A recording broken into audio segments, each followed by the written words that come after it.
Herkese merhaba, Hayatım Örgü Motifistan'a hoş geldiniz. Bugün de sizlerle görmüş olduğunuz bu yapraklı bluz çalışmasını yapacağız. Bluzumu large bedene uygun olarak ördüm. Hemen şöyle kullanmış olduğum ipimi göstermek istiyorum. Nako'nun Kaliko iplerinden biraz yansıma yapıyor. 100 gramda 245 metre uzunluğuna sahip. Toplamda ben large beden için 4 yumak kullandım. Şöyle 3 tane de farklı tığ numarası kullanarak ördüm. Benimle aynı ipi kullanırsanız sizler de bu şekilde tığlarınızı kademeli olarak değiştirerek örebilirsiniz. Ya da kullanmış olduğunuz ipe göre, yani sizin kullanmış olduğunuz ip hangi tığ numarasını kaldırıyorsa büyük olarak, en büyük olarak ondan küçüğe doğru yarım milimetre düşürerek yine kademeli olarak kullanabilirsiniz. Evet, şimdi bluzumuzun videonun başında son ölçülerini tekrar vermek istiyorum. Göğüs altından genişliğimiz 55 santimetre oldu. Şöyle tekrar şöyle ölçelim. 56 santimetre genişliğinde oldu. Tabii ki bunlar ütüden sonraki ölçüler. Yine boyunun ölçüsü de 54 santimetre oldu. Sonda bakın, birleştirmeleri tamamladıktan sonra sonda sadece bir sıra trabzan sırası yaptım. Buradaki trabzan sıralarını kolda olduğu gibi yakada olduğu gibi sadece 5 tane zincir çektiğim yere 4 tane ikili trabzan yaparak tamamladım. Bunun dışında eksiltme yapmadım. Şimdi sizler farklı iplerle örmek isterseniz, yani daha ince iplerle örmek isterseniz, o zaman buradaki yaprak sayılarınızı daha fazla başlamanız gerekiyor. Zincirlerinizi uzun uzun çekerek bedenlerinize göre ayarlayabilirsiniz. Şimdi burada ben videonun içerisinde bir tane yaprak fazla başlarsanız daha iyi olur. Ama bunu birleştirdikten sonra göreceğimizi anlatıyorum. Şimdi benim için large bedene uygun oldu. Tabii ki elimizin yapısından dolayı bu fark edebilir. Yani sizler daha sıkı örüyorsanız o zaman burada belki daha dar olabilir. O yüzden bir yaprak fazla başlayın. Sadece biraz büyük olacak.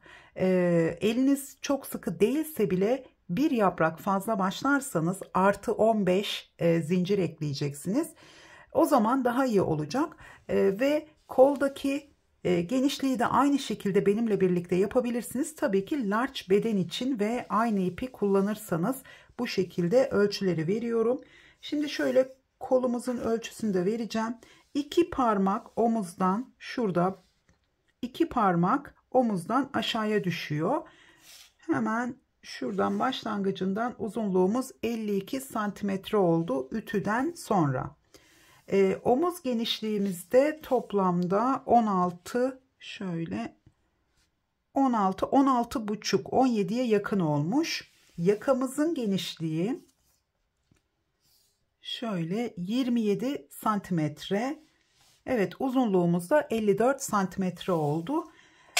Şimdi şöyle artık ince iplerle, yani Alize'nin Diva ipleriyle ya da farklı iplerle örerseniz burada yakadan başlamalı olmadığı için istediğiniz genişliklerde bedenlerinize başlayıp o şekilde aynı sıralamayla bluzunuzu tamamlayabilirsiniz.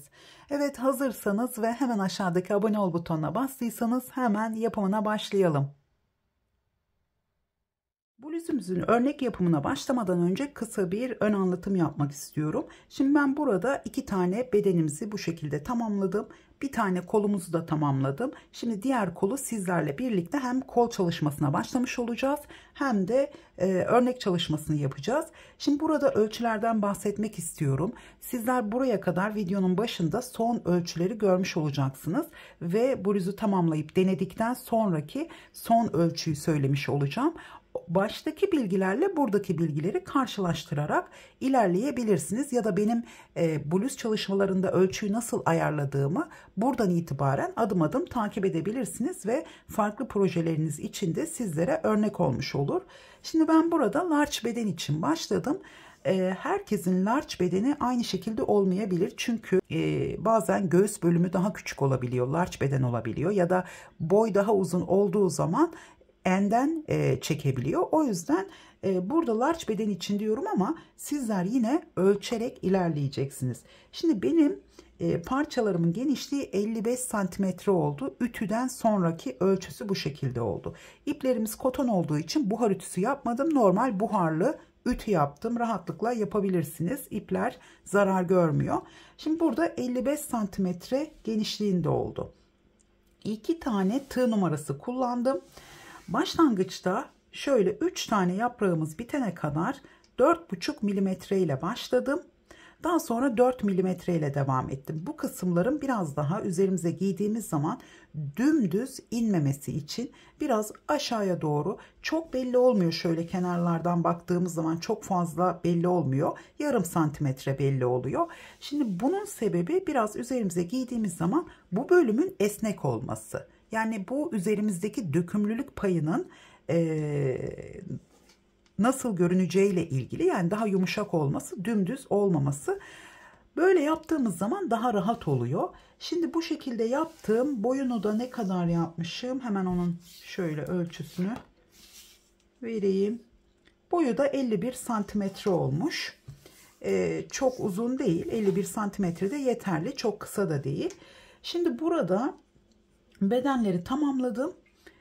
2 tığ numarası kullanarak, kolda ise 3 tane tığ numarası kullanıyoruz. Şimdi ben kol ağzının çok geniş olmasını istemediğim için ve kol evinin genişliğini ayarlayabilmek için, yani kol evini 40 santimetre yapmak istedim şu kısmı. Çünkü bakın bu haliyle bile gözüme küçük geliyor. Çünkü kol evi genişliğini düşük kollularda, bakın burada şimdi biraz bedenimizin geniş olması gerekiyor. Bunu dikmediğim için, yani henüz birleştirmediğim için ve denemediğim için şu anda tam olarak kolun omuzdan kol üzerine ne kadar bir pay düştüğünü bilmiyorum ama tahminen burada şöyle 2 parmak düşeceğini düşünüyorum.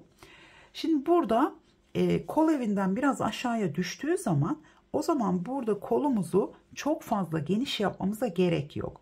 Çok fazla geniş yapmadığımız zaman şu bilekteki duruşu, bakın şöyle size göstereceğim. Şöyle. Şimdi size göstereyim. Gördüğünüz gibi geniş bir kol oldu başlangıcı. Şimdi aslında kol evinin genişliği için belki bir yaprakta fazla başlamam gerekiyordu ama o zaman bu bilek kısmı daha da geniş olacaktı.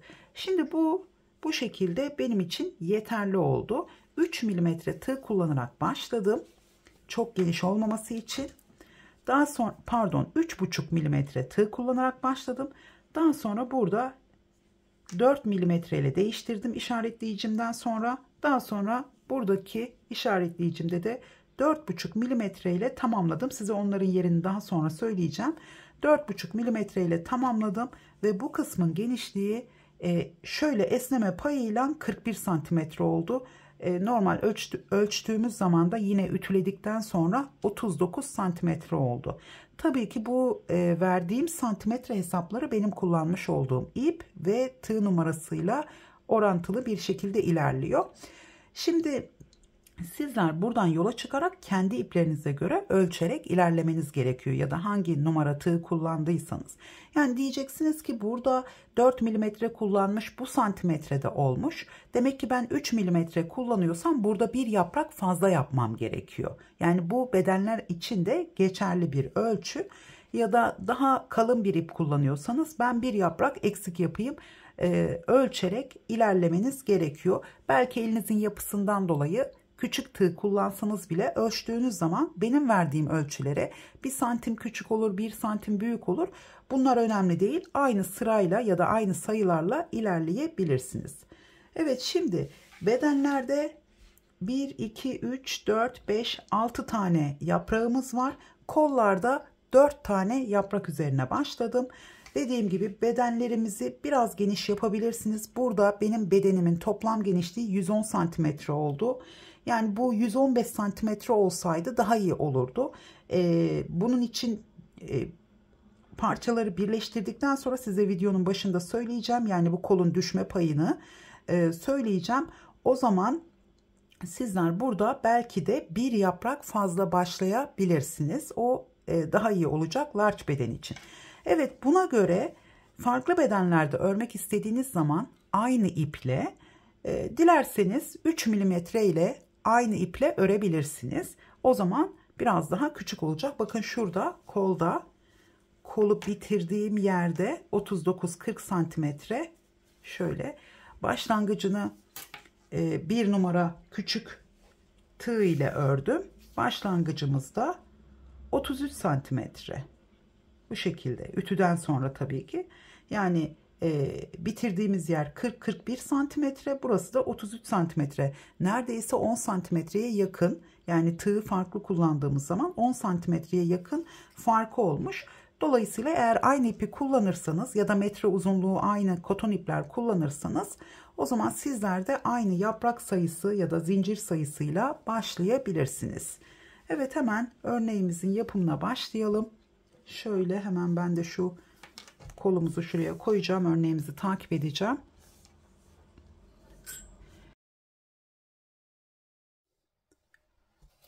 Evet, şöyle renkli bir zeminin üzerinde örnek çalışmamıza başlayalım. İpimiz beyaz olduğu için daha rahat görebilirsiniz. Şimdi söylediğim gibi kola başlarken 3,5 milimetre tığ kullanarak başlıyorum. Hemen zincirlerimizi 15 artı 15 artı 15 şeklinde çekelim.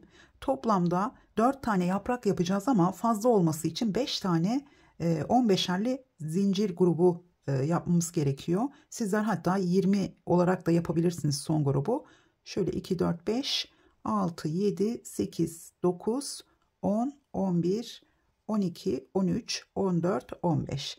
Yani saymadan da çekebilirsiniz. Ben burada kola başlarken 75 tane zincir çektim. 80 tane çekin, daha iyi olur. Bu şekilde bedenlere başlarken de 115 ya da 120 zincirle başlamıştım. Sizler de yine 120 ile başlayabilirsiniz. Tabii ki benim gibi 6 tane yaprak üzerine başlayacaksanız. Şimdi ben zincirlerimi çekip hemen geliyorum. Toplamda 75 tane zincirimi çektim. Şimdi 1, 2, 3, 4 zincir daha ekledim kenar trabzanı için. Zaten zincirlerimizi fazla çekmiştim ama yine kenar trabzanı için de ekstra çekmiş oldum. Şimdi burada 1, 2, 3, 4, 5. zincirin içine bir ikili trabzan yapıyorum. Bu ilk sıra biraz zincirin üzerine yaptığımız için biraz zorlayabilir. 1, 2, 3 zincir çektim. Hemen şu zincirlerimizin 1, 2, 3 tane atlıyorum. 4. zincirin içine 2 ikili trabzan yapıyoruz. Aynı zincirin içine 2 ikili trabzan. Şimdi sırasıyla 3 ikili trabzan daha. Şöyle 1, 2 ve üçüncüsü.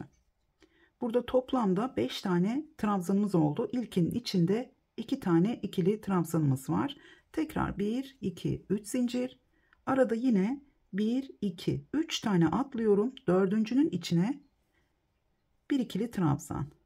Şimdi sırasıyla 2 ikili trabzan daha yapıyorum. Şöyle üçüncüsü.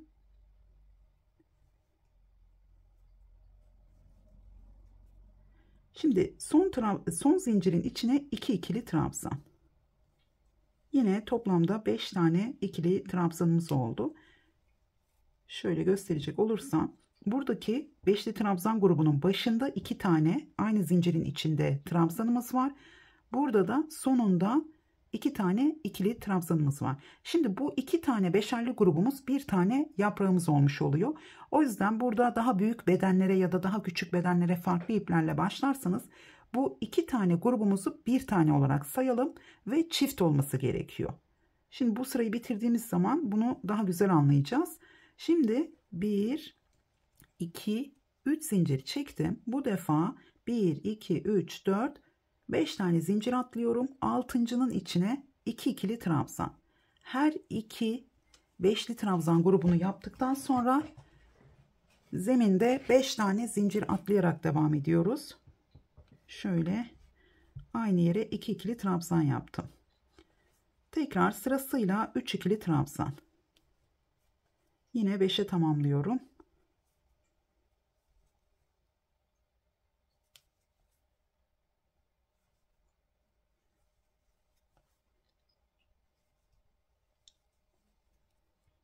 Tekrar 3 zincir. Hemen 1, 2, 3 zinciri atladım. Dördüncünün içine bir ikili trabzan, sırasıyla 2 ikili trabzan yapıyorum.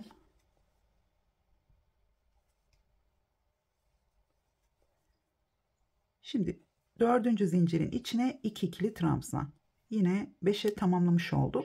Şimdi ikinci şöyle 5'li trabzan grubunu tamamlamış olduk. Yani bu iki tane grubu bir tane olarak kabul edelim. Arada gördüğünüz gibi 5 tane zincir atladım. Bakın bu ikisinin arasında 3 tane zincir atlıyoruz. Burada kafanız karışmasın. Burada yine 3 tane atladık. Şimdi yine 3 zincir, 2, 3 zincir, yine 5 tane zincir atlıyoruz. 1, 2, 3, 4, 5, 6.'sının içinden başlıyorum. İlk grubumuzu başlarken aynı zincirin içine 2 ikili trabzan ve sırasıyla 3 ikili trabzan. Şöyle ipim katlarına ayrılıyor. Ben de bu ilk sırayı yaparken zorlanıyorum. Evet, yine 5 tane oldu. Şimdi 3 zincir. Şimdi ilkini yaptığımızda buradan anlıyoruz. Eğer başında 2 tane ikili trabzan varsa grubumuzu tamamlamadık ve 1, 2, 3 tane atlıyorum. Hemen dördüncüden itibaren sırasıyla 3 tane ikili trabzan ve dördüncü zincirin içine 2 ikili trabzan.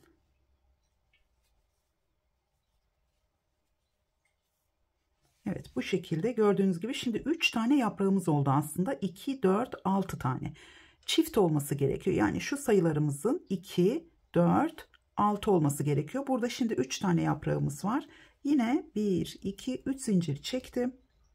Hemen 1, 2, 3, 4, 5 tane atladım. 6.'nın üzerine 2 ikili trabzan. Sırasıyla 3 ikili trabzan.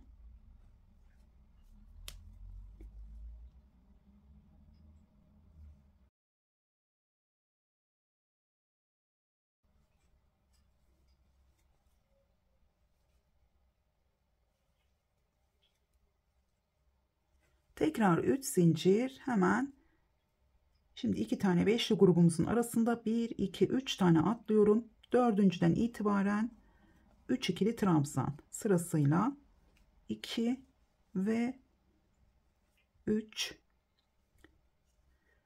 Dördüncü zincirin içine 2 ikili trabzan.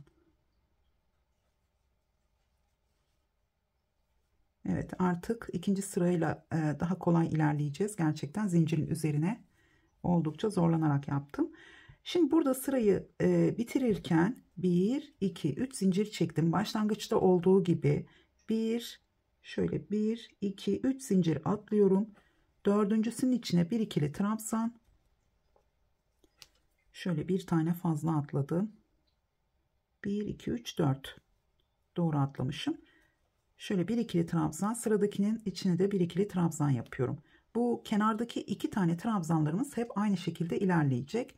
Şimdi 1, 2, 3 zincir çektim ve yeni sıraya başlıyoruz. Şöyle hemen bakalım. Gördüğünüz gibi toplamda 8 tane beşerli grubumuz var ama biz bunu 4 olarak kabul ediyoruz. Yani çift olması gerekiyor. Bu beşli trabzan gruplarımızın da tek tek sayarsanız da çift olması gerekiyor. Evet, hemen şöyle dönüyorum. Bakın burada yine zincirimiz arttı. Buradan hemen ipinizi 2-3 zincir ilerisinde kesip tekrar ipinizi çekerek buraya kadar sabitleyebilirsiniz. Evet, ikinci sıraya başlarken şimdi 3 zinciri çektim. Hemen ikinci ikili trabzan üzerinden başlıyorum. Bir ikili trabzan yaptım yine. 1, 2 zincir çektim. Birinci sırada kenarda 3 zincirimiz vardı. Şimdi 2 zincir. Sırasıyla 3 ikili trabzan. Bu başlangıçta yapraklarımızı yarım başlıyoruz. O yüzden daha sonra yeni yapraklara başladığımız zaman modeli alt sıralara bakarak takip edebileceksiniz. Şimdi 3 ikili trabzan yaptım. Son 2 trabzanı teke düşürüyorum. Şöyle ilk 2 ilmeğimi topladım. Diğerini tığda bıraktım. Tekrar bir ip aldım. İkinci trabzana tekrar ilk ikisini topladım. Diğerini tığda bıraktım. 3 tane ilmeğim var. Hepsini birlikte topladım. Burada 2 trabzanı teke düşürmüş oldum. Toplamda 4 tane ikili trabzanımız kaldı. Şimdi 2, 3, 4, 5 tane zincir çektim. İlk ikisini teke düşürüyoruz bu defa. Şöyle ikinci yarım ikili trabzanım. 3 ilmeğimi hepsini birlikte topladım. Tekrar 3 ikili trabzan. 2 ve üçüncüsü.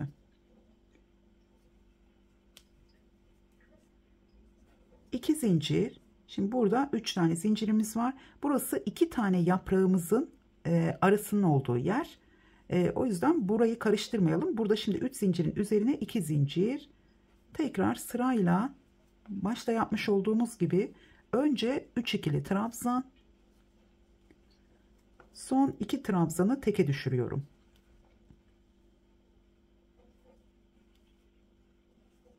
Hepsini birlikte topladım. Şimdi 1, 2, 3, 4, 5 tane zincir çektim. Bu defa başlangıçtaki 2 trabzanımızı teke düşürüyorum.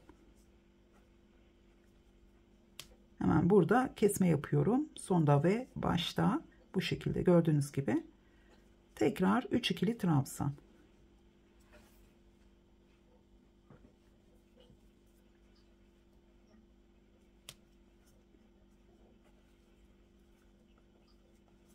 Şöyle üçüncüsü. Şimdi tekrar 1, 2 zincir çektim. Yani bu sırada 2, 5, 2, 5 şeklinde zincirlerimiz devam ediyor. Hemen 3 ikili trabzan.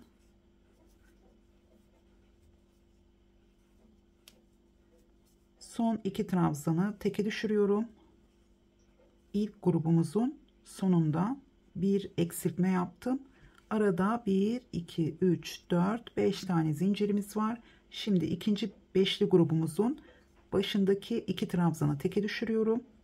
Bu şekilde sürekli tekrar ediyorum. Çünkü belki izleyerek değil, sesli talimatla da örneği yapabilirsiniz. Ve tekrar 3 ikili trabzan. Evet, 3. yaprağımızı da tamamlamış olduk.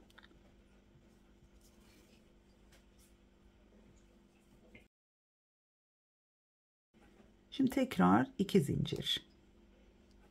Şimdi buradan baktığınız zaman yani karıştırırsınız. Çünkü buradaki aradaki zincirlerimiz hep 3 tane olduğu için burada karıştırıp 5 tane çekebilirsiniz. Hemen şöyle baktığımız zaman sonda 2 tane kaldı. Bu bizim bir tane yaprağımız. Dolayısıyla bunun arasındaki 5 tane olması gerekiyor.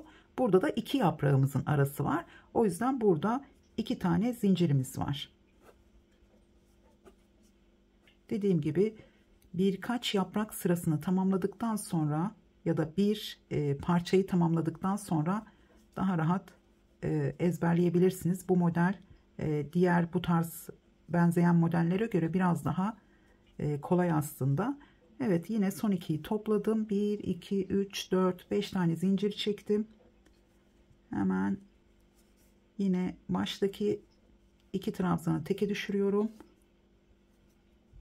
Hemen 3 ikili trabzan. Şimdi bu sıradan sonra sadece ilk 2 yaprağı göstereceğim. Çünkü bu şekilde videonun süresi çok fazla uzuyor. O yüzden bu ilk 2 sıradan sonra artık şimdi sonda da 2 zincir çektim. Başlangıçta olduğu gibi, en başta olduğu gibi. Şimdi 2 zincir çektim. Yine 2 ikili trabzan yapıyorum. Şu zincirimizin 3 tane zincir çektiğimiz zaman bu 3. zincir buraya sıkışmış olabiliyor. O yüzden buraya batmak zor oluyor ve dümdüz olmuyor. O yüzden şu 2. zincire batıyorum ben. Buradan şöyle 3 kere de çıkarak bir trabzan yaptım. Sizler ilk zincire batabilirsiniz. O zaman ikili trabzan olarak da devam edebilirsiniz. 2, 3 zincir. Tekrar dönüyorum. Hemen 3. sırayla devam ediyoruz. Şimdi bu başlangıçta 3, 2, 1 diye ilerliyoruz zincirlerimize. Hemen bu kenar trabzanımı yapıyorum. Yine 2 tane trabzanım var. Şimdi bir zincir. 3, 2, 1. Şimdi yine eksiltme yapacağız. Başta 2 tane ikili trabzanımı yapıyorum. Şimdi bunu zaten tek olarak kabul ediyorum. Hemen son 2 tanesini teke düşürüyorum. Bu sırada 3 tane trabzanımız olmuş oldu. 1, 2, 3. Şimdi 1, 2, 3 zincir çektim. Bu aradaki 5 tane zincirimiz olduktan sonra bu iki yaprağın ortasından yeni yapraklara başlıyoruz. Hemen 3 zincir çektim. 1 2 3. zincirin içine batıyorum. 2 ikili trabzan. 1 ve 2. Tekrar 3 zincir. Tekrar burada başlangıçta eksiltme yapıyorum. Şöyle yarım ikili trabzan 2 tane. Hepsini birlikte topladım ve 2 ikili trabzan.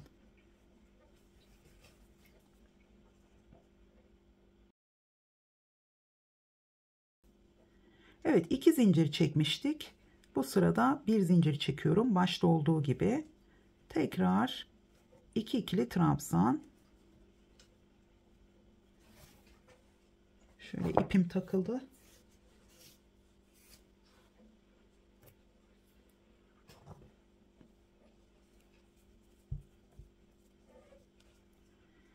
Evet, 2 ikili trabzan yaptım. Tekrar son 2'yi teke düşürüyorum. Toplamda 3 tane trabzanımız oldu.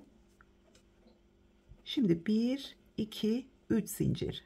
5 tane zinciri gördüğümüz zaman 3 zincir çekiyoruz. 1 2 3. zincirin içine 2 ikili trabzan. Tekrar 3 zincir.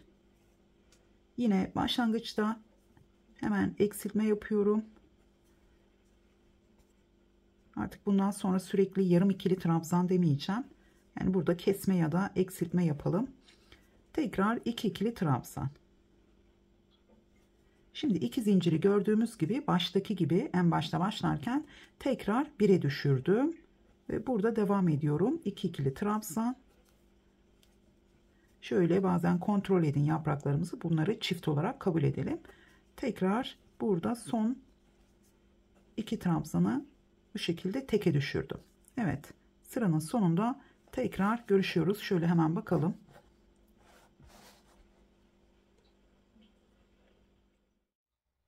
Sırayı tamamladım ve 4. sırayla devam ediyoruz. Hemen 1 2 3 zincir çektim.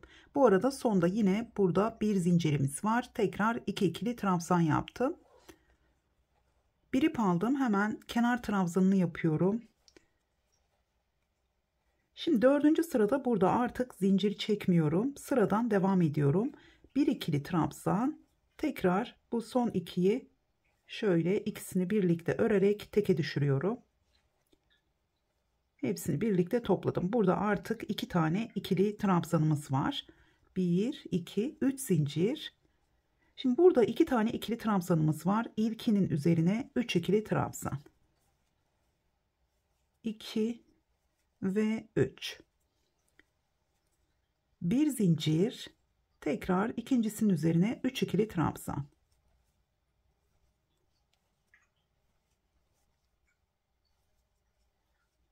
Tekrar 3 zincir.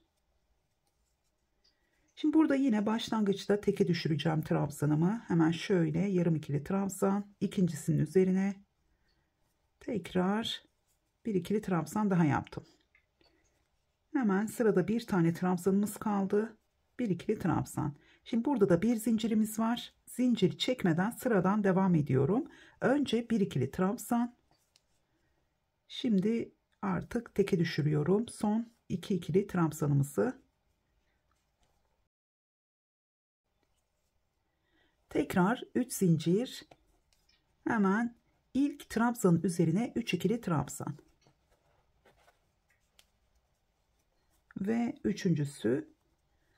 Arada bir zincirimiz var. Tekrar ikincisinin üzerine 3 ikili trabzan.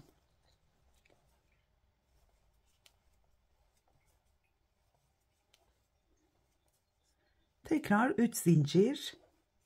Hemen buradan devam ediyorum. Yine ilk 2 trabzanı teke düşürüyorum. Ve bir ikili trabzan yapıyorum. Zincir çekmeden sıradan devam ediyorum.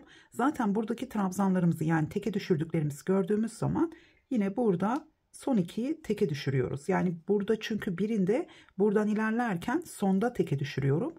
Buradan sonra başlangıçta teke düşürmüş oluyorum. O yüzden karıştırmayalım. Evet, aynı şekilde sırayı tamamlıyoruz. Hemen bir ikili trabzan yaptım ve tekrar eksiltme yapıyorum.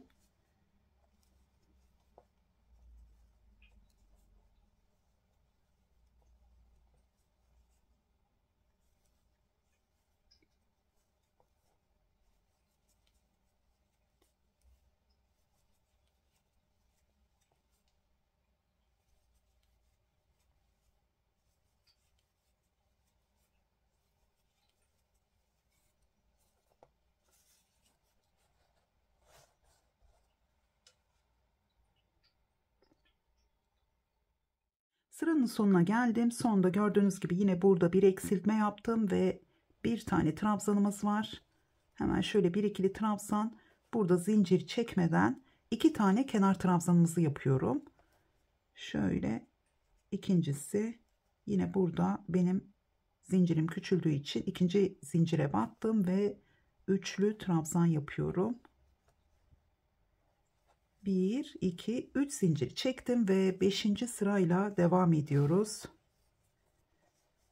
Tekrar buradaki kenar trabzanımı yapıyorum. Şimdi artık zaten burada zincirimiz yok. Hemen bu son iki kalan trabzanımızda teke düşürüyorum. Şöyle ilk ikisini yarım ikili trabzan yaptım ve hepsini birlikte topladım. Burada iki taneden sonra artık bir tane trabzanımız kaldı. Tekrar 3 zincir. Şimdi burada başlangıçta bu 3 tane trabzan grubumuzun ilkin üzerine 2 ikili trabzan.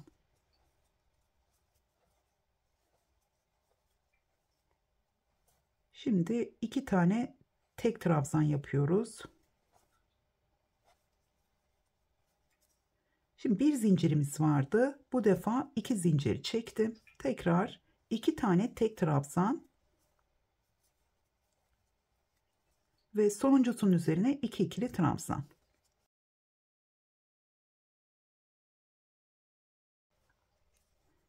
Tekrar 3 zincir. Evet, şöyle bakalım. Şimdi burada artık zincir çekmeden bakın burayı 1 2 3 4 tane trabzanımız var. Yani teke düşürdüklerimizle birlikte 4 tane trabzanımız var. Şimdi 3 zincir çektim. Hepsini yarım ikili trabzan yapıyorum. Şöyle ilk ikisini aldım, diğerini tığda bıraktım. İkincisine tekrar yarım ikili trabzan, üçüncüsü ve dördüncüsü.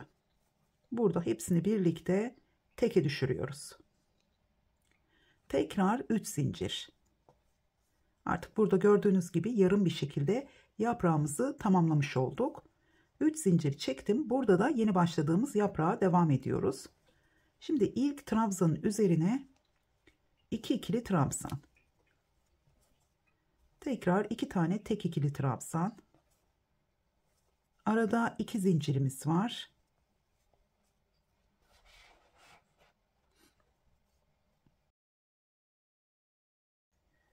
Tekrar 2 tane tek ikili trabzan ve sonuncusunun üzerine 2 ikili trabzan.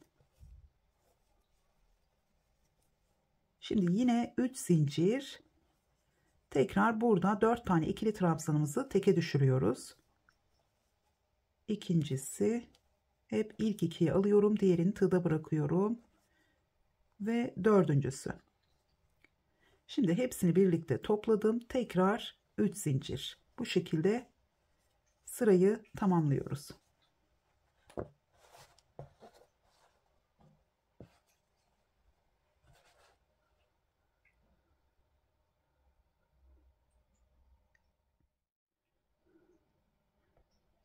Sona geldiğimiz zaman yine burada son arttırmamı yaptıktan sonra 3 zinciri çektim.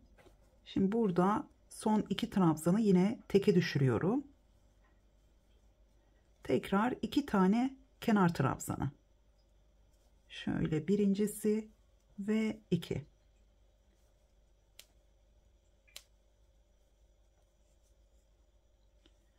Bir, iki, üç zincir ve 6. sırayla devam ediyoruz.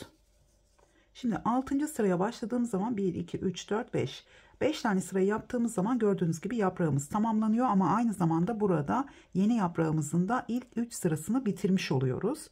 Şimdi burada artık şu ilk sıraya başlayacağımız yere geliyoruz. Hemen 6. sırayı tamamlayalım. Ondan sonra takip ederek örebileceğiz. Şimdi 3 zinciri çektim. Şöyle hemen ikinci kenar trabzanımı yapıyorum. Şöyle ikincinin üzerine. Şimdi burada bir tane teke düşürdüğümüz trabzanımız var. Bunu atlayacağız. Bunu atlayacağımız zaman burada artık 2 zincire başlıyoruz. Yani eksiltmeye başlıyoruz. 3, 2, 1 şeklinde. Şimdi buradaki 3, burada ilk arttırmayı yaptığımız zaman burayı karıştırmamanız için hep kenarlarda çünkü karıştırabiliyoruz. Burada ilk arttırmayı yaptığımız zaman 3 zincirimiz var. Şimdi burada sadece 2 tane ikili trabzan yaptığımız zaman 2 zincir çekerek artık kenarlarda eksiltmeye başlıyoruz. Çünkü bundan sonra bu başlangıçla bu ortadaki zincirlerimiz farklı ilerleyecek. Evet, 2 zincir çektim. Buradaki bir trabzanı atlıyorum. Hemen ikinci kez arttırma yapıyorum. Başlangıçta ilk trabzanın üzerine 2 ikili trabzan. Sadece 2 sıra arttırma yapıyoruz. Hemen devam ediyorum. 3 ikili trabzan. Buradaki trabzanlarımızı 5'e tamamladığımız zaman yine eksiltme sıralarına başlayacağız. Şimdi bu sırayla 5'e tamamlamış olduk. Şimdi 1, 2, 3 zincir. Bakın burada da 1, 2, 3 zincir olarak ilerliyor. Bunu tabii ki başlangıçta bu yaprağı da tamamladıktan sonra artık alt sıralara bakarak takip edebileceksiniz. Şimdi tekrar burada 2 ve 3 tane ikili trabzan yaptım. Son trabzanın üzerine arttırma yapıyoruz. Şöyle 1,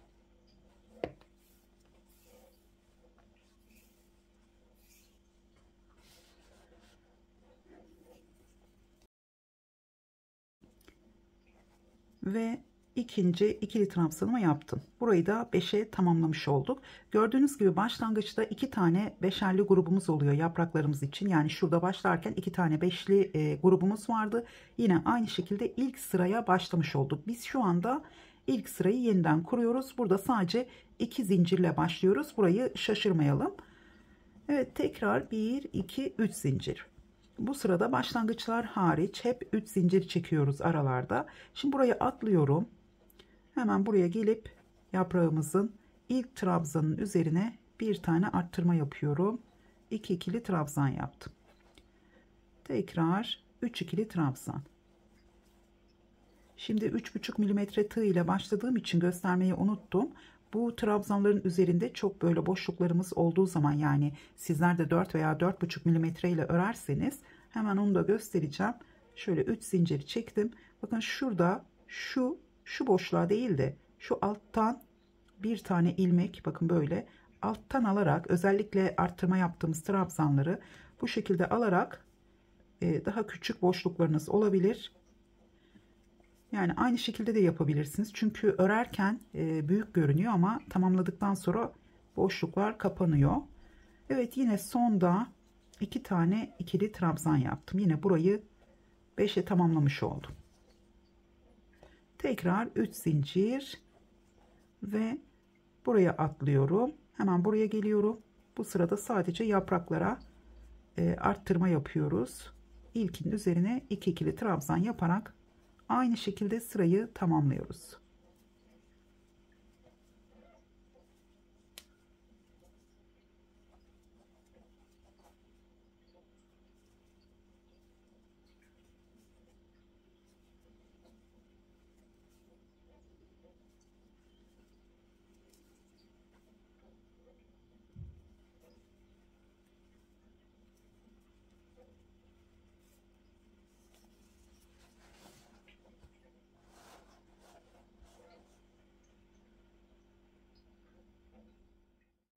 Sona geldiğimiz zaman yine burada 2 zincir çektim ve hemen şu kesme yapmış olduğumuz trabzanı atlıyorum. Sadece 2 tane kenar trabzanı yapıyorum.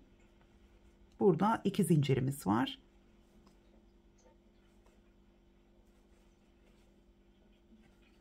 Evet, şöyle kenar trabzanını yaptım.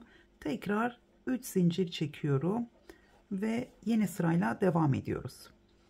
Şimdi kaçıncı sıradayız? 1, 2, 3, 4, 5, 6, 7. sıraya başlıyoruz. Evet, tekrar burada kenar trabzanını yapıyorum. Şimdi burada 2 zincirimiz var. Artık bir zincir çekiyorum. Şimdi biz buradayız. 2 zincir çektim. Şimdi bir zinciri çekiyorum. Şimdi eksiltme sırasına başlıyoruz. Bakın burada da bir zincir çektiğimiz zaman eksiltmeye başlamışız. Şimdi burada hemen devam ediyorum. Arttırma yapmıyoruz artık. Sadece 2 sıra arttırma yaptık. Bundan sonra eksiltme ile devam edeceğiz. Son 2 taneyi, yani 3 tane ikili trabzan yaptım. Son 2'yi teke düşürüyorum.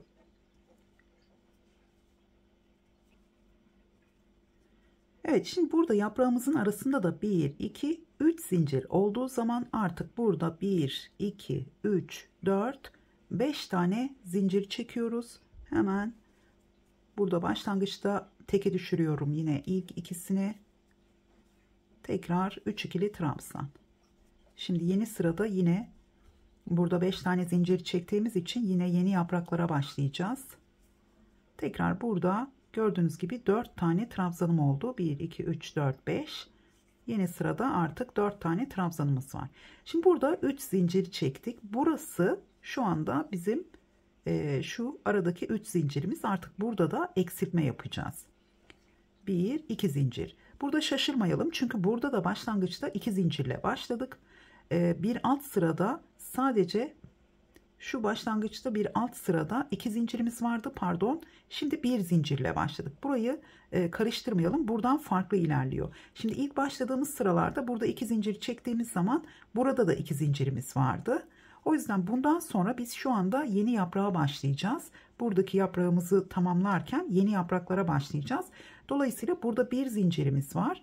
Şuradan 3 zincir gördüğümüz zaman bu arada şu hepsini birlikte topladığımız trabzanların 3 zincir gördüğümüz zaman burası da 3 2 1 şeklinde ilerleyecek.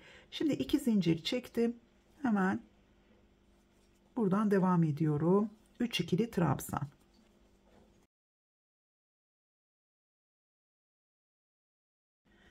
Tekrar son 2'yi teke düşürüyorum. Şimdi 1 2 3 4 5 tane zincir çektim. Şimdi ilk ikisini teke düşürüyorum. Tekrar 3 ikili trabzan.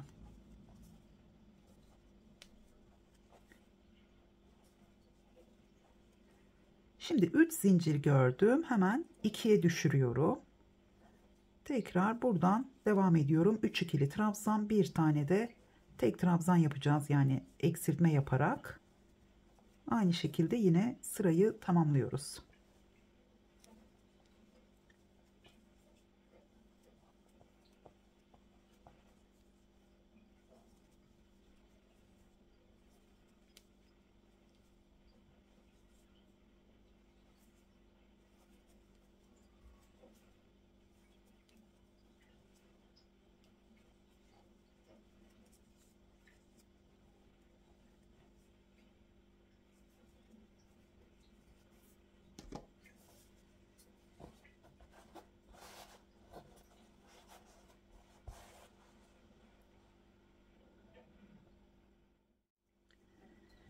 Tekrar sona geldim. Burada 2 zincirimiz var. Şimdi bir zincir çekiyorum. Yine 2 ikili trabzan.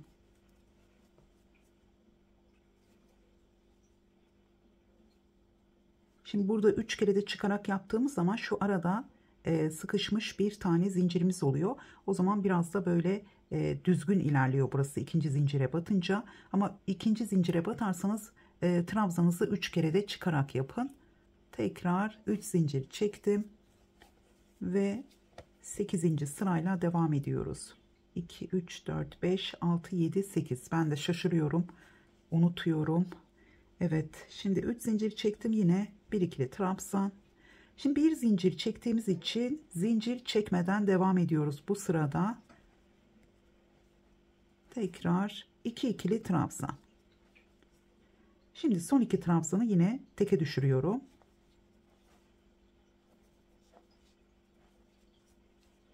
Şimdi burada 5 tane trabzanımız olduğu için yeni yaprağa başlayacağız. 1 2 3 zincir çektim. Şimdi 1 2 3. zincirin şöyle 3. zincire batıyorum. 2 ikili trabzan.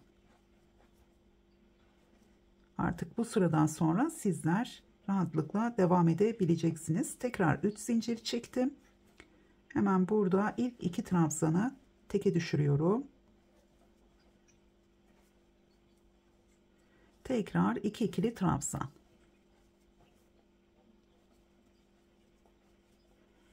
Şimdi burada 3 2 1 zincir çektim.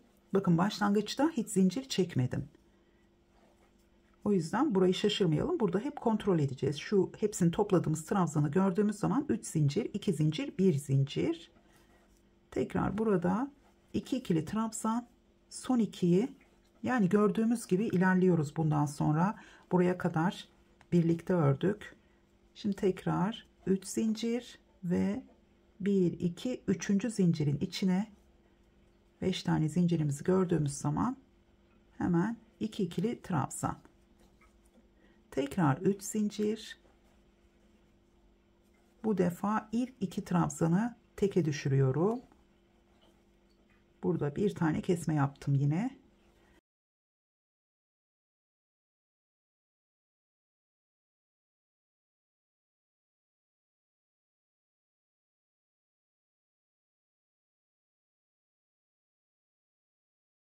Evet, 3 2 burada bir zincir, tekrar devam ediyorum.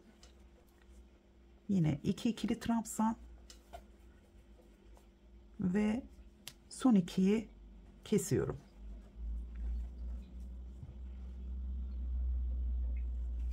Bir 2 3 zincir, 1 2 3. zincirin içine 2 ikili trabzan.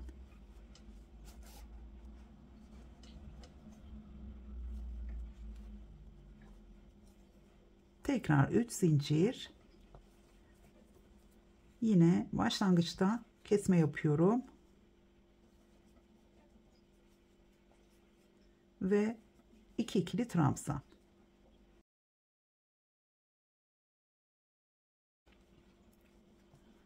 Evet, 2 zincirimiz var.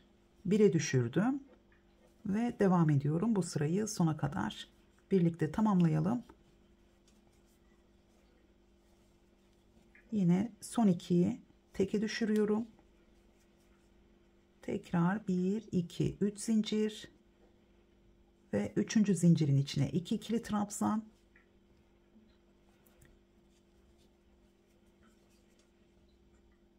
Tekrar 3 zincir. İlk 2 trabzanı yine kesiyorum. Tekrar 2 ikili trabzan. Şimdi başlangıçta zincir çekmemiştik. Yine sona geldiğimiz zaman burada bir zincir var. Zincir çekmeden 2 ikili trabzan daha yapıyorum.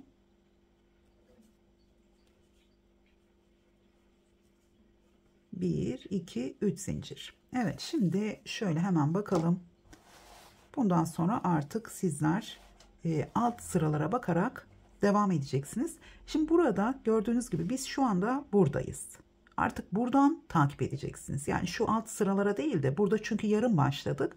Şimdi buradan takip edeceksiniz. Burada 2 tane trabzanımız var. Hemen sağında ve solunda 3 tane ikili trabzan yapıyoruz. Arada bir zincirimiz var. Kenarlarda 3 zincirimiz var. Burada zaten 3 zincir olarak bakın birkaç sıra böyle devam ediyor. Şimdi buraya geldiğimiz zaman şu başlangıç ve sonlar önemli. Şimdi biz buradayız. Şu ikinci sırada buraya bakıyoruz. Yine 3 tane zincirimiz var. Tekrar bu 3 tane trabzanı yapıp ikinci arttırmaya başladığımız zaman, pardon, burada 2 tane arttırma sıramız var demiştim ama şurada da arttırma yapıyoruz. 3 tane arttırma sırası olmuş oluyor. Şu kenarda ilk başlangıçlarda yaptığımız arttırmaları, bakın burada ilkini yapıyoruz. Burada yine 3 zincirimiz var. İkinci olarak başlangıçta arttırma yaparken artık burası 2 zincire düşüyor. 2 1 ve 0. Bu şekilde ilerliyor. Gördüğünüz gibi yaprağımız buraya birleşiyor ve daha sonra bu kısımdaki yaprağımız da buraya birleşecek ve ortadaki yaprağımız da yine ortadan açılarak ilerleyecek.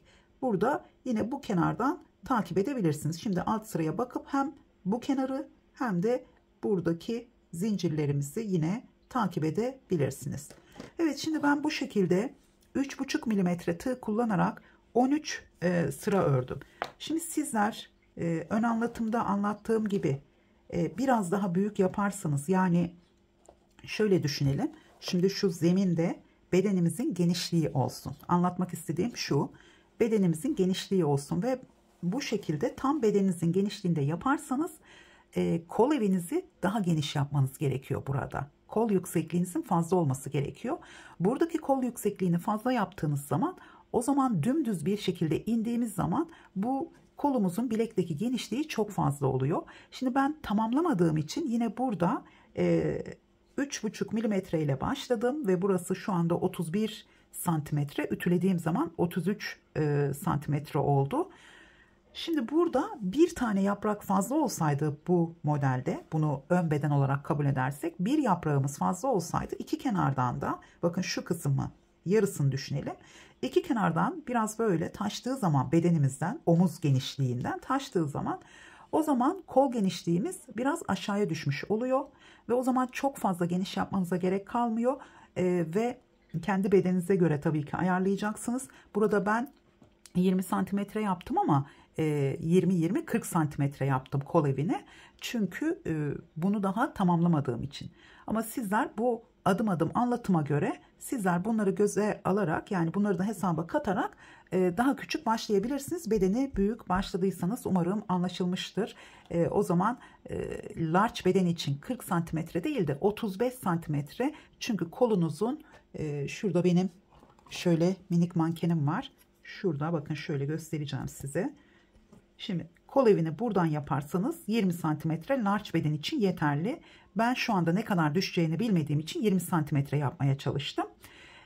Burada bir yaprağı fazla yaparsanız, biraz da dökümlü bir bluz olmasını isterseniz oversize olarak, o zaman burada omuz genişliğinizden bir yaprak fazla yaparsanız yaprağın yarısı bu kola düşer, yaprağın yarısı bu tarafa düşer.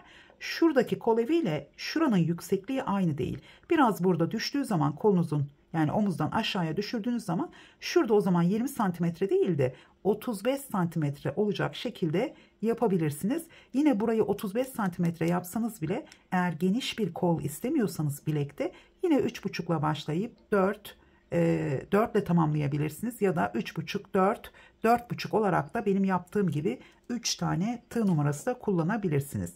Şimdi dilerseniz 35 santimetre burayı başlayıp, yani 4 milimetre ya da 4,5 milimetre ile bunu deneyerek görebilirsiniz. Bu 4,5'la başladığınız bölümü şöyle bakın, burayı yine 35 santimetre olacak şekilde yapıp kolunuzu diktikten sonra, buradan sonra, yani pardon 4,5'la değil 3,5'la başlayıp, yine şu anda bizim birlikte başladığımız gibi, burası 35 santimetre olursa bunu kola dikip, bakın şöyle yine tığ numaralarını büyük kullanarak bu şekilde aşağıya doğru açılan bir kol da elde edebilirsiniz. Şimdi burada ben 13, bakayım burada, evet 13. sırayı tamamladıktan sonra artık buradan sonra 4 milimetre tığa başladım. 1, 2, 3, 4, 5, 6, 7, 8, 9, işaretleyici öbür tarafta kalmış. Şuradan sayacağım. Şöyle. Evet, şu yaprağımızın başladığı sıradan şuradan itibaren 1, 2, 3, 4, 5, 6, 7, 8, 9 sıra 4 milimetre ile örmüşüm. 13, 3,5 milimetre, 9 sırada 4 milimetre, daha sonra da 4,5 milimetre ile devam etmişim. Şimdi burada kaç tane yaprağımız var kolda, onu da söyleyeceğim size. Yine şöyle başlangıçtan şöyle sayıyorum yaprak sayılarını. Buradan başlıyorum. 1, 2, 3, 4, 5, 6, 7, 8. Bakın 8.'yi zaten tamamlarken burada 9. başlıyor. Şu kısımda kol için 3 zincir, bakın 1, 2, 3 zincirde bu sırayı tamamladım. Yani burası 7,5 sıra olmuş oldu. Ya da 8,5 mu oldu? Şimdi şaşırdım ama sizler dinlediniz. O yüzden tekrar saymayacağım. Şimdi bedenlerde ise şöyle, bedende ise toplamda 7 sıramızın olması gerekiyor. Yine tekrar sayalım. Yine başlangıçtan başlayacağım. Şu bir tanesini alacağım. Evet, buradan şöyle başlıyorum. Bakın şöyle sayıyorum. 1, 2, 3, 4, 5, 6, 7,5. Evet, kolu yarım olarak uzun ördüm. Yani buradaki 8.'yi tamamladım. 8,5 oldu. Burada da bakın 7.'yi tamamladım. 8.'nin gördüğünüz gibi şu 5 tane zinciri çektiğimiz sırayı tamamladım. Bu 8.'nin. Şöyle yaptığımız zaman 8. burası olmuş oluyor birleştiğinde. Bu aralarda 5 tane zincirimizin olduğu yeri tamamladım. Daha sonra bir sıra ikili trabzan yaptım. Bu bir sıra ikili trabzanı yaparken artık burayı göstermeyeceğim. Videomuz çok uzadı. Şimdi burada şu 5 zincirlerin olduğu yere 4 tane ikili trabzan yaptım. Çünkü volanlanma oluyor. Burada 4 tane ikili trabzanımız var. 2 zincirlerin olduğu yerde yine 2 tane ikili trabzan yaptım. Sadece bu 5 tane zincirimizin olduğu yerde bir tane eksik trabzan yapmış oldum. Ve benim yapmış olduğum ölçüye göre, sıralara göre burada 26 trabzan olacak şekilde her iki bedende de yaka genişliği için. Şimdi burada çok geniş bir açıklık bırakıp yani şu son sıraları yapmadan da birleştirebilirsiniz ama bu kayık yakada da yine bu birazcık böyle boynumuza dayanabiliyor. O yüzden bir sıra burada fazladan hem de omuzun üstüne gelecek bölümü pay vermiş oldum. Burada toplamda 26 tane ikili trabzan yaptım. Bakın burada yaprağımızın gördüğünüz gibi şu 5 tane zincirlerimiz olduğu yerdeki trabzanda bitirmiş oldum. Buranın santim hesabı omuz genişliğimiz şöyle 15 santimetre esneme yapmadan. Yani biraz esnettiğimiz zaman burası şöyle, çünkü büyük tığ numarası kullandığımız için salaş oldu. 16 santimetre, yani omuzdan aşağıya en azından bir 5-6 santimetre düşeceğini şu anda tahmin ediyorum. Ve yakanın genişliği de hemen şöyle bakalım. Yakanızın hangi bedende olursa olsun yetişkinler için en az 22 santimetre ya da 20 santimetre olmasına, çünkü küçük beden örerseniz onu da eğer burada yaprak sayınız azsa o zaman burada 2 sıra yapabilirsiniz. Buradaki sıraları 2 sıra yaparak burayı biraz yükselterek yakayı genişletmiş olursunuz. Şöyle bakalım, bizimki zaten ütülendikten sonra 25 santimetre. 2 santimetre fark etmiş. 2,5 santimetre fark etmiş ütüden sonra.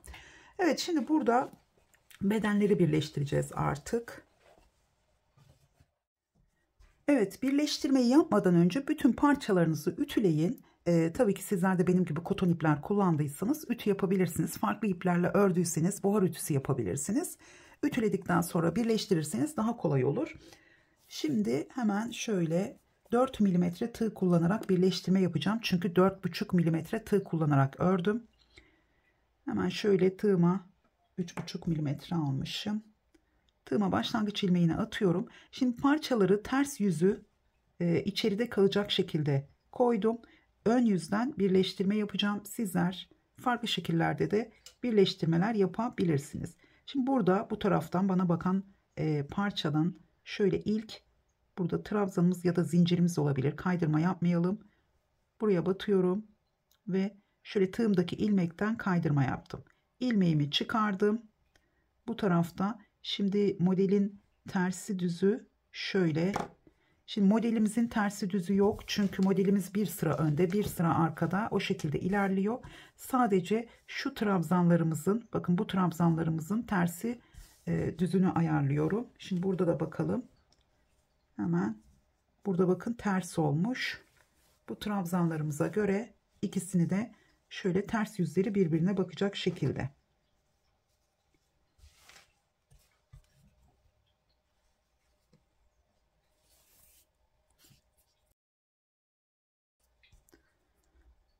Evet, tekrar başlangıç ilmeğimi attım. Şöyle aldım. Şimdi burada ilk trabzanımızın, sizin burada zincir de olabilir, zincirin içine batalım. Buradan bir ilmek aldım. Tığımdaki ilmekten kaydırma yaptım. İlmeğimi çıkardım. Hemen buraya geldim. Tersten batıyorum. Şöyle tersinden 2 ilmeği birlikte bu şekilde battım. İlmeğimi bu tarafa çekiyorum. Sizler de kaç numara tığ kullandıysanız yarım milimetre düşük bir tığ ile birleştirme yapın. Şimdi buradan ilmeğimi çektim. Hemen sıradaki trabzana batıyorum. Buradan bir ilmek aldım. Tığımdaki ilmekten kaydırma yaptım. Tekrar ilmeğimi çıkardım. Burada ikisini birlikte alıyorum. Yani motiflerde olduğu gibi içerideki ilmekleri değil, 2 ilmeği birlikte sadece tersten batıyorum. Şöyle kadrajdan çıkmışım. Evet, burada tersten battım, ilmeğimi bu tarafa çektim. Tekrar sıradaki trabzandan bir ilmek aldım ve kaydırma yaptım. İlmeğimi çıkardım, buradan alıyorum, tekrar çektim ve buradan bir ip aldım ve kaydırma yaptım. Bakın, kaydırma yaparken şöyle bir kez daha göstereceğim. Burada tersten batıyorum. Kaydırma yaparken şöyle ilmeğimi çektim. Buradan sıradaki trabzanın üzerinden ilmeğimi aldım. Şöyle yatay yapıyorum ki buradaki ilmek çok sık olup burada toplama yapmasın. Tekrar ilmeğimi çektim ve çıkardım ve bu tarafa çektim. Tekrar sıradaki trabzanın üzerinden kaydırma yaptım. Evet, bu şekilde birleştirme yapıyoruz omuzlarda. Hemen bu tarafın birleştirmesini tamamlayacağım ve kolları ve bedenin yanlarını dikerek tamamlayacağım, yani birleştireceğim. Çünkü yatay trabzanlar olduğu için biraz daha batması zor olabilir. Sizler yine de tığ ile de birleştirebilirsiniz.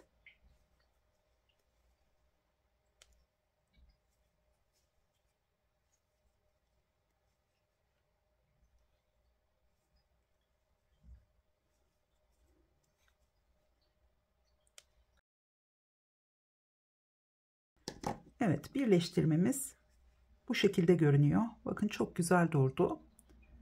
Evet, şimdi birleştirmeyi tamamladıktan sonra şöyle hemen burada göstereceğim. Şöyle bedenlerimizi yanları birleştirmeden hemen sadece omuzları burada birleştirmemizi şurada tamamlıyoruz. Buradan dilerseniz ipinizi kesmeden kaydırmayla devam edebilirsiniz. Ya da burada ipinizi kesip diğer omuz kısmını birleştirdikten sonra ipinizi kesmeden sık iğne yapabilirsiniz. Kaydırma yapabilirsiniz yakada kenarlar için. Şimdi burayı birleştirdikten sonra hemen şöyle kısaca göstereceğim. Çünkü çok kolay. Şimdi kolumuzu şöyle, bakın bu şekilde 4,5 milimetre ile ördüğüm bölümü tam ortalayacağım. Şuradan buraya bir işaretleyici takabilirsiniz. Bu şekilde kolunuzun genişliğine göre isterseniz çok fazla da esnetmeyelim. Yani sonuna kadar değil de biraz esneterek dikebilirsiniz. Tabii ki dediğim gibi omuzdan pay olarak düştüyse yine orada da daha küçük öreceğiniz için ya da daha küçük tığ numarası kullanabileceğiniz için yine esnetme yapabilirsiniz. Şöyle tam ortadan buradaki diktiğiniz bölümleri karşı tarafta da aynı şekilde denk gelmesine, yani burada 2 tane trabzan, 1 tane yatay trabzana, yani ben burada dikiş ipliğiyle dikmeyi düşünüyorum. Yani bu iple dikmeyeceğim, kalın olmaması için ince beyaz dikiş ipliğiyle dikeceğim.